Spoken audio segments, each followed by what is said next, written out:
Hello viewers, Niño பார்க்க போறது One Piece episode 1077 part 1.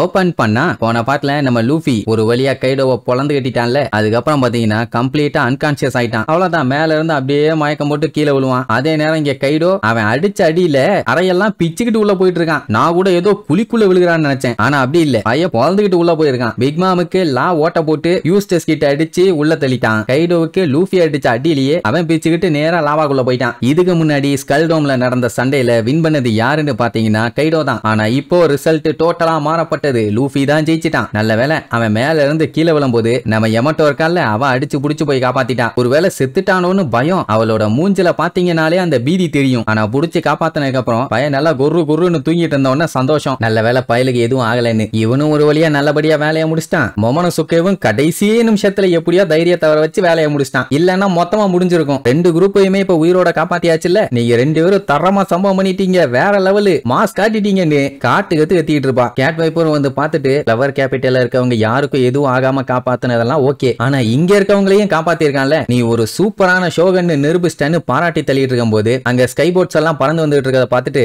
இத பார்த்து எவ்வளவு நாள் ஆகுது, அருமை அருமைன்னு சொல்லிட்டு இப்ப எல்லாத்திட்டையும் இன்ஃபார்ம் பண்ணுவாரு. இந்த மாதிரி கைடோவை லூஃபி அடிச்சே தரையில புதைச்சிட்டான். அண்ட் பறந்துகிட்டு இருந்த ஒனியஷிமாவையும் மொமனோசுகே காப்பாத்திட்டான்.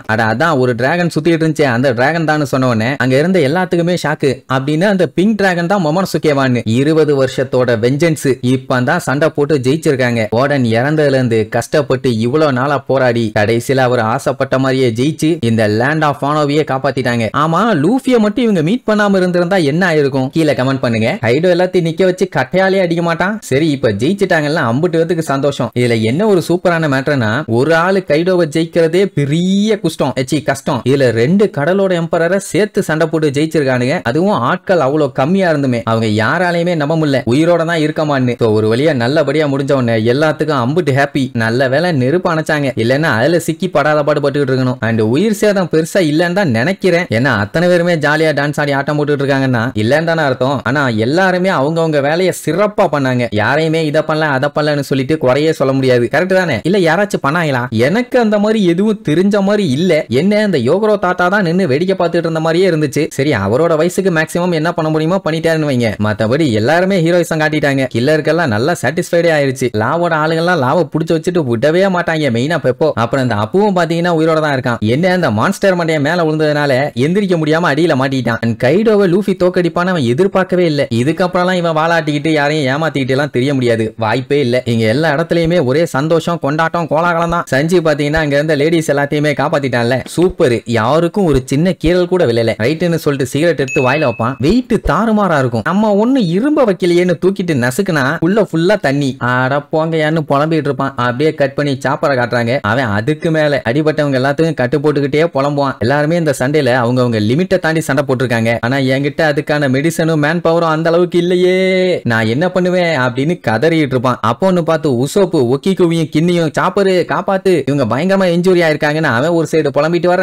ஜோரோ தூக்கிட்டு பிராங்கி ஒரு சைடு கத்திட்டு வர, சாப்பருக்கு என்ன பண்றதுனே தெரியல. ஐயோ என்ன பண்ணுவேன் நானு கதறுவானா. அப்ப ப்ரூக் இடையில வந்து, எப்பா என்னோட எலும்பு எரிஞ்சு போச்சு, எனக்கும் ஏதாச்சும் ட்ரீட்மெண்ட் பாருமா, உனக்கு வேணும்னா கொல்லிக்கட்டையை தாண்டா வைக்கணும். ரோபின் தான் வந்து அவனை கலாய்ச்சி விட்டுட்டு இருப்பா. சரி, அவங்க ரெண்டுத்துக்கும் அந்த அளவுக்கு பெரிய பஞ்சாயத்து இல்லைன்னு வைங்களேன். அதுக்கப்புறம் இங்க அங்கன்னு ஒரே சத்தம், எங்களுக்கு சாப்பர் வேணும், டாக்டர் வேணும், எங்க போனாங்கன்னு. உடனே சாப்பர் அவன் கூட இருந்தாங்களே ஒரு டாக்டர் நர்ஸும் அவங்கள கூப்பிடுவானா. அவங்க உசாரு இந்த கேஸ்ல எங்கேயாச்சும் மெடிக்கல் எக்யூப்மெண்ட்ஸ் இருக்கான்னு தேடி கண்டுபிடிச்சு இருந்த எல்லாத்தையும் தூக்கிட்டு வருவாங்க. இது போதுமே ட்ரீட்மெண்ட் பார்க்க. சோ இனி எல்லாத்துக்கும் ட்ரீட்மெண்ட் தான் வைங்க. இங்க ஃப்ளவர் கேபிட்டல்ல ஒரு வழியா நல்லபடியா ஃபெஸ்டிவல் முடிஞ்சு போச்சு. அவங்க யாருக்குமே இன்னும் தெரியல நாளையில இருந்து இவங்க நாள் சொர்க்கமா இருக்க போகுதுன்னு. இதுக்கப்புறம் நாளையில இருந்து எவன் சாவான், எவன் ஜெயிலுக்கு போவான், எவன் அடி வாங்குவான், உத வாங்குவான்னு சொல்ல முடியாதுன்னு உள்ளுக்குள்ள ஒரு கவலை. அப்போ ஒட்டோமாவோட மாஸ்டர் ஒட்டோகோ கிட்ட சொன்ன விஷயத்தை பத்தி யோசிச்சு பாப்பாரு. அட வேற ஒண்ணும் இல்ல, அவளுக்கு ஒரு டவுட். அவங்க அப்பா வந்து ஏதோ ஒரு காரணத்துக்காண்டி தான் செத்தாங்கன்னு அவளுக்கு தெரியும். நான் ஏன் என்னன்னு தெரியல. அதை பத்தி கேட்ட உடனே நம்ம மூக்கு நீண்ட மாஸ்டர் என்ன சொல்லுவாருன்னா, அவரு தான் லேண்ட் ஆஃப் ஆனோவுக்கே இன்னொரு சான்ஸ் கொடுத்தது. அன்னைக்கு மட்டும் அவரை சாக்ரிஃபைஸ் பண்ணி அப்படி அவர் பண்ணல அப்படின்னா கண்டிப்பா லேண்ட் ஆஃப் ஆனோவுக்கு ஃபியூச்சரே இல்லாம போயிருக்கும். அவரு தான் அந்த ஃபியூச்சரையே காப்பாத்தினாரு அப்படின்ட்டு யாசு எப்படி செத்தாருங்கிறத அப்படியே காட்டுவானுங்க. சொல்ல போனா அவரும் ஒரு டைமியோ தானே,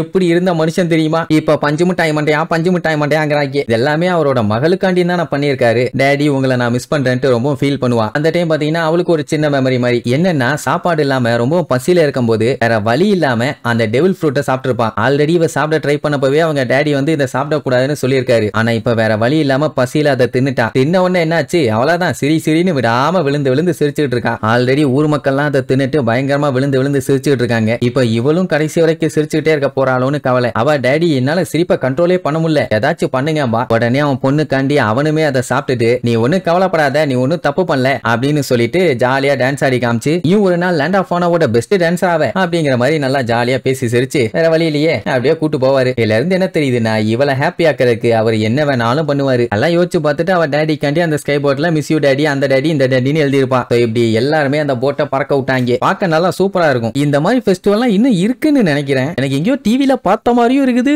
பார்க்காத மாதிரியும் இருக்குது. இங்க எங்க எப்படி பாத்தீங்கன்னு கீழே கமெண்ட் பண்ணுங்க. இதுக்கப்புறம் நம்மளுக்கு என்னென்னலாம் அட்டுவலியம் பண்ண போறாங்கன்னு அடுத்தடுத்த எபிசோட்ல பார்க்கலாம். டாடா.